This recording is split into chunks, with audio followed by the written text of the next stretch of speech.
Hello বন্ধুরা, আশা করছি সবাই তোমরা ভালো আছো। আমিও ভালো আছি। আজকের ভিডিওটা আমি শুরু করছি কিন্তু একদম রান্নাঘর থেকে। আর দেখো, আমি কিন্তু রান্নার একটা ভিডিও শেয়ার করছি তোমাদের সাথে। আর প্রথমেই কিন্তু আমি এখানে কড়াইতে তেল ছিল, তেলটা গরম হয়ে যাওয়ার পর জিরে ফোড়ন দিয়ে দিয়েছিলাম, তারপরে পেঁয়াজ দিয়ে দিয়েছি। আর আমি কিন্তু বেশিরভাগই রান্নায় জিরে ফোড়নটাই ব্যবহার করি। তোমরা কী দিয়ে রান্না শুরু করো, কী ফোড়ন দাও, আমাকে কিন্তু সেটা কমেন্ট করে জানিও। আমি কিন্তু মাছের, বেশি করে মাছের কোনো রেসিপি হলে আমি জিরে ফোড়নটাই বেশি পছন্দ করি। তো বেশি কথা না বলে চলো তোমাদের দেখাই আজকে কী রান্না হবে। পেঁয়াজটা ভাজা হচ্ছে, সুন্দর করে পেঁয়াজটাকে ভাজা ভাজা করে তারপরে যাচ্ছি পরের দিকে। তোমরা ভিডিওটা কিন্তু পুরোটাই দেখো। আর হ্যাঁ বন্ধুরা, যেটা বলছিলাম, আজকে যে রান্নাটা আমি তোমাদের সঙ্গে শেয়ার করতে চলেছি, এটা কিন্তু আমি আগেও একদিন করেছি। মানে আমি অন্যরকমভাবে অন্যরকম স্টাইলে করেছিলাম, কিন্তু এইটা কিন্তু একটু আলাদাভাবে আমি ট্রাই করছি। তো তোমরা কিন্তু আমাকে জানিও কমেন্ট করে তোমাদের কেমন লাগলো। এখানে পেঁয়াজটা কিন্তু আমার ভাজা হয়ে এসছে, অনেকটা ভাজা হয়ে গেছে। দেখো, লাল লাল করে পেঁয়াজটা ভাজা হয়ে গেছে। এখন আমি যে আদা রসুনটা বেটে রেখেছি সেটা কিন্তু আমি দিয়ে দিলাম। এটা কিন্তু রসুন বাটা। রসুন বাটাটা দিয়ে ভালো করে মানে তেলে নাড়াচাড়া দেবো যেন গন্ধটা চলে যায়, একদম মানে কাঁচা গন্ধটা বেরিয়ে যায়, যেটা সবাই করে, যেটা ম্যাক্সিমাম নিয়ম। রসুনটা দিয়ে ভালো করে ভাজতে হয় যেন এর কাঁচা গন্ধটা বেরিয়ে যায়, একটা সুন্দর একটা ফ্লেভার আসে। তো সেটা কিন্তু এখনও মানে হয়ে গেছে, আমার হয়ে এসছে। এবার আমি দেখো এর সঙ্গে একটু নুন দেবো, সামান্য একটু নুন দেবো, তাতে একটু মশলাটা ভালোভাবে আমার মানে ভালোভাবে মজে আসবে। দেখো, পেঁয়াজটা কিন্তু একদম বেরেস্তার মতন হয়ে গেছে, কালারটা দেখে কত টেস্টি লাগছে। এবার আমি এর সাথে যা যা গুঁড়ো মশলা দেওয়া হয় রান্নার, হলুদ আর লঙ্কার গুঁড়ো সবটাই আমি এর মধ্যে এক এক করে দিয়ে দেবো। আর রসুনের সঙ্গে কিন্তু আমার আদা বাটাটাও দেওয়া ছিল, আদার পরিমাণটা একটু কম ছিল, রসুনটাই বেশি দেওয়া ছিল। এই রান্নাটা কিন্তু রসুনটা একটু বেশি লাগে। আর একটু সামান্য জল দিলাম, কারণ আমি এখন লঙ্কার গুঁড়ো দেবো, তার জন্য একটু জল দিলাম, লঙ্কাটা আমার না পুড়ে যায় সেই কারণে। তো জল দেওয়ার পর আমি এখানে দেখো বন্ধুরা লঙ্কার গুঁড়োটা দেবো। গুঁড়ো মশলা রান্না করলে কিন্তু এটাই করতে হয়, একটু জল দিয়ে নিতে হয়, নাহলে কিন্তু মশলাটা পুরো পুড়ে যায়, কালো হয়ে যায়, কালারটাও পুরো চেঞ্জ হয়ে যায়। তাই একটু সামান্য জল দেওয়ার পর তারপরে লঙ্কার গুঁড়োটা দেওয়াটা উচিত। আমি তোমাদেরকে এটা জানালাম, তোমরা যদি না জেনে থাকো তাহলে তো খুবই ভালো, জেনে নিলে।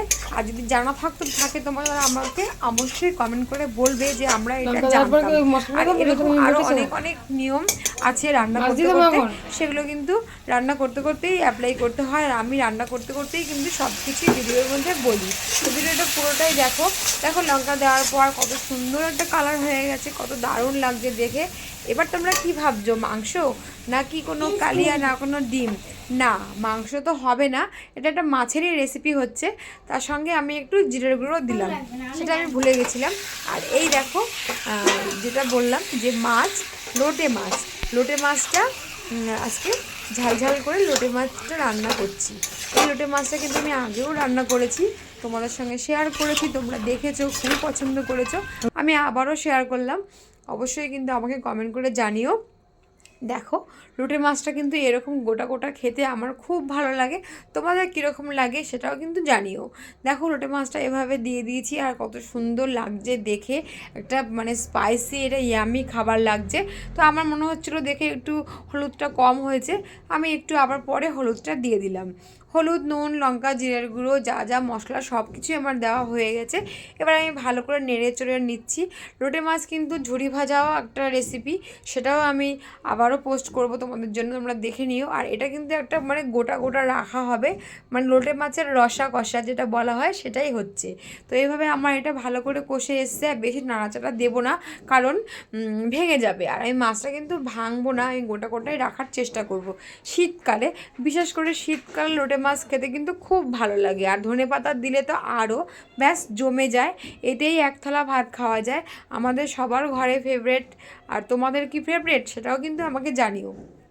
তো দেখো, আমি কিন্তু জল একদমই দিইনি, একদম মানে জল কতটা আসছে সেটা অপেক্ষা করলাম, তারপরে সামান্য একটু জল দিলাম, কারণ আগে থেকে জল না দিয়ে মাছের জলটা যতটা বেরিয়ে গেল, তারপরে আমি সেটা দেখে সেই বুঝে সামান্য কাপ জল মাত্র দিলাম, ব্যাস আর কিছুই না।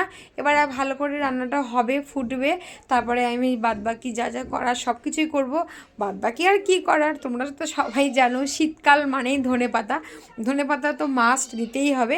আর হ্যাঁ, তার আগে কিন্তু আর একটা টিপস, এই দেখো, এই যে লোটে মাছ ঝাল করার জন্য কিন্তু একটু সর্ষে বাটা দিতে হয়। এটা কিন্তু রান্নার আরও একটা টিপস আমি তোমাদেরকে বললাম। লোটে মাছে কিন্তু এরকম সর্ষে বাটা দিলে কিন্তু দারুণ লাগে খেতে। আর তারপরে কি, তারপরে ধনেপাতা দিয়ে দিলাম, ধনেপাতা কুচি দিয়ে এবারে আমি নামিয়ে নেব। ভালোভাবে ধনেপাতা দেওয়ার পর ভালো করে ফুটিয়ে ব্যাস ঝোলটাকে আমি একদম শুকিয়ে নিয়েছি, শুকিয়ে একদম দেখো একদম মানে টানো টানো রেখেছি। আর মাছ কিন্তু একটাও ভাঙিনি, দেখো বন্ধুরা, মাছ কিন্তু পুরো গোটা গোটাই রেখেছি। এইটাই আমি আজকে তোমাদেরকে দেখালাম। তোমাদের কেমন লাগলো আমাকে কিন্তু কমেন্ট করে জানাবে।